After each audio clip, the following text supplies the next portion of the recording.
É um Deus que não deixa ninguém, aqueles que têm se levantado contra mim, Deus tem derrubado, porque Deus é verdade, Deus é amor. Eu sou um seguidor de Deus há mais de 12 anos, então eu ando no caminho da verdade, da honestidade. Já joguei em vários países, onde chego sou bem recebido, sou respeitado.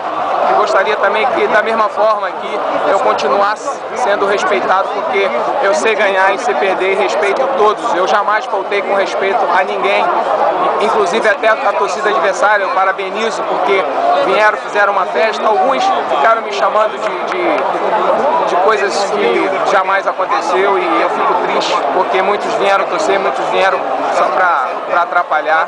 E eu acredito que o futebol é dentro de campo. Abracei meu presidente aqui agora porque é um homem sério. E eu acho que se todos os presidentes pensassem como ele em fazer futebol, entendeu? O futebol brasileiro seria um pouco diferente, porque ele cumpre com as obrigações, ele faz futebol dentro de campo, entendeu? E não fora de campo com fofoca, com coisas que vêm desmoralizar a imagem de atletas como eu, que já sou veterano, respeitado e conhecido no mundo inteiro.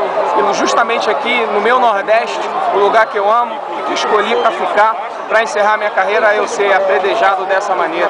Por isso é triste, mas hoje Deus mostrou mais uma vez, porque eu entrei com uma vontade dentro de campo e ajudei meus companheiros um pouquinho, entendeu, nesse título.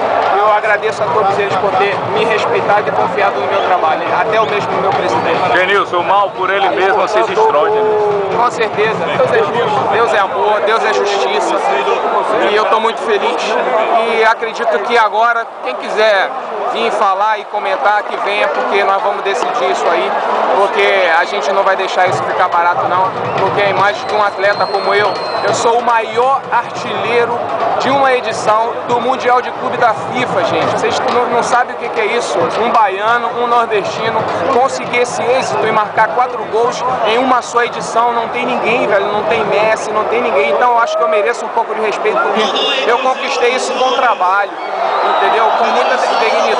Eu sou campeão do continente asiático, é o mesmo valor de ser campeão da Europa, é o mesmo valor de ser campeão na Libertadores, então eu acho que eu mereço um pouco de respeito.